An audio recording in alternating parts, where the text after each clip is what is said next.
It started to happen gradually. I would walk into a room and say something, and no one would notice. I would say, "Turn the TV down, please," and nothing would happen. So I would get louder. "Turn the TV down, please." Finally, I would have to go over and turn the TV down myself. And then I started to notice it elsewhere. My husband and I had been at a party for about 3 hours, and I was ready to go. I looked over, and he was talking to a friend from work, and I walked over, and he kept right on talking. He didn't even turn toward me. That's when I started to put it together.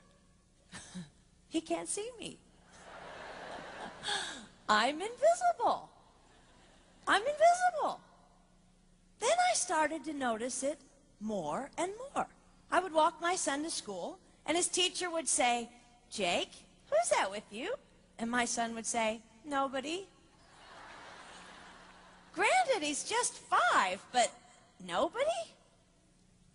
One night, a group of us gathered, and we were celebrating the return of a friend from England. Janice had just taken this fabulous trip, and she was going on and on about the hotels she stayed in. And I was sitting there looking around at the other women at the table. I'd put my makeup on in the car on the way there. I had on an old dress because it was the only thing clean, and I had my unwashed hair pulled up in a banana clip, and I was feeling pretty darn pathetic. And then Janice turned to me, and she said, "I brought you this." It was a book on the great cathedrals of Europe. I didn't understand. And then I read her inscription. She wrote, "With admiration for the greatness of what you are building when no one sees." You can't name the names of the people who built the great cathedrals.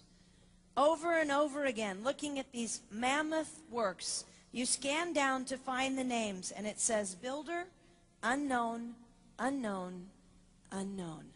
They completed things not knowing that anyone would notice.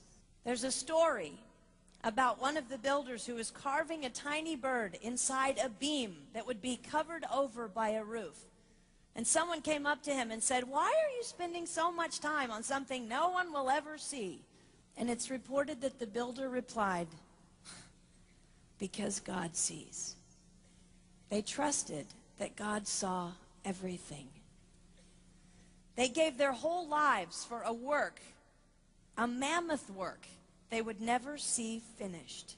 They showed up day after day. Some of these cathedrals took over 100 years to build. That was more than one working man's lifetime.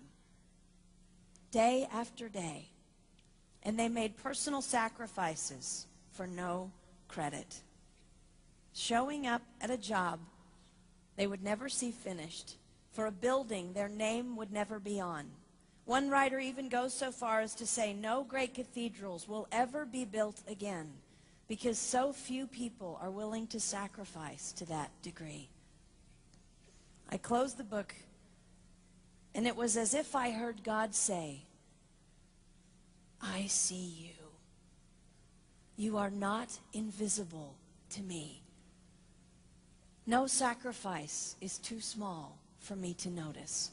I see every cupcake baked, every sequin sewn on, and I smile over every one.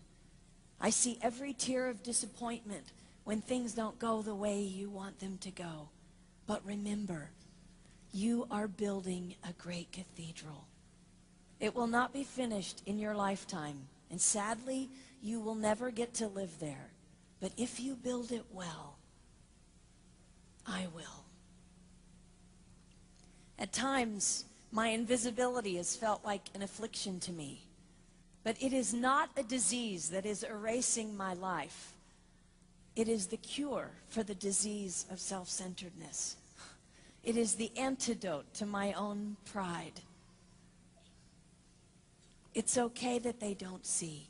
It's okay that they don't know. I don't want my son to tell the friend he's bringing home from college, "You're not going to believe what my mom does. She gets up at 4 in the morning and she bakes pies and hand bastes a turkey and she presses all the linens." Even if I do all those things, I don't want him to say that. I want him to want to come home. And secondly, I want him to say to his friend, you're going to love it there.